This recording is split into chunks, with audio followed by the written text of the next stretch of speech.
ناظرین، حضرت ختیجہ عرب کے شریف خاندان کی بڑی مالدار عورت تھیں۔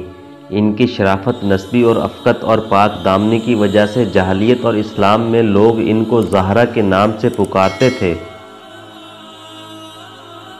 قریش جب اپنا قافلہ تجارت کے لیے روانہ کرتے تو حضرت ختیجہ بھی اپنا مال کسی کو بطور مزاربت دے کر روانہ کرتی۔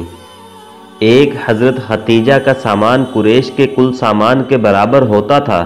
جب رسول اللہ صلی اللہ علیہ وآلہ وسلم کی عمر 25 سال کی ہوئی اور گھر گھر میں آپ کی امانت اور دیانت کا چرچا ہوا اور کوئی شخص مکہ میں ایسا نہ رہا کہ آپ کو امین کے لقب سے نہ پکارتا ہو، تو حضرت ختیجہ نے آپ کے پاس پیغام بھیجا کہ اگر آپ میرا مال تجارت کے لیے لے کر شام جائیں تو آپ کو بنسبت دوسروں کے زیادہ معاوضہ دوں گی۔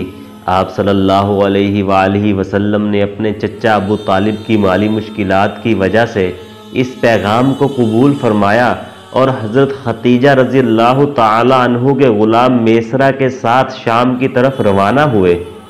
جب بصرہ پہنچے تو ایک سایہ دار درخت کے نیچے بیٹھے۔ وہاں ایک راہب رہتا تھا جس کا نام نستورہ تھا۔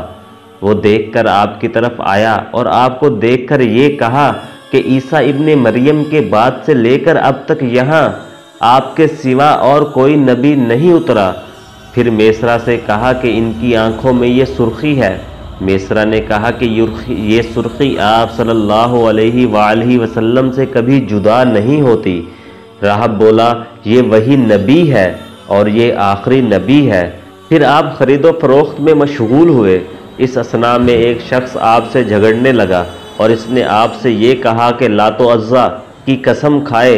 آپ صلی اللہ علیہ وآلہ وسلم نے فرمایا کہ میں نے کبھی لات و عزا کی قسم نہیں کھائی، اور اتفاقاً جب کبھی میرا لات و عزا پر گزر بھی ہوتا ہے تو میں اعراض اور کنارہ کشی کے ساتھ میں وہاں سے گزر جاتا ہوں۔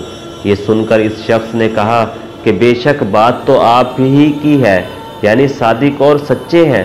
پھر اس شخص نے کہا کہ واللہ یہ شخص ہے جس کی شان اور صفت کو ہمارے علماء اپنی کتابوں میں لکھا ہوا پاتے ہیں۔ میسرہ کا بیان ہے کہ جب دوپہر ہوتی اور گرمی کی شدت ہوتی تو میں دو فرشتوں کو دیکھتا کہ وہ آ کر آپ صلی اللہ علیہ وآلہ وسلم پر سایہ کر لیتے۔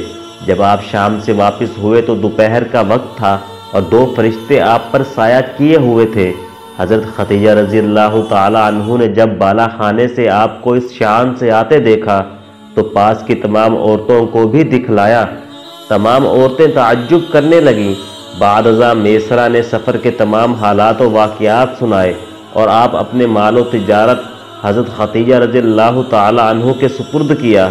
اس مرتبہ آپ صلی اللہ علیہ وآلہ وسلم کی برکت سے حضرت ختیجہ رضی اللہ تعالی عنہ کو اس قدر منافع ہوا کہ اس سے بیشتر کبھی اتنا نفع نہ ہوا تھا۔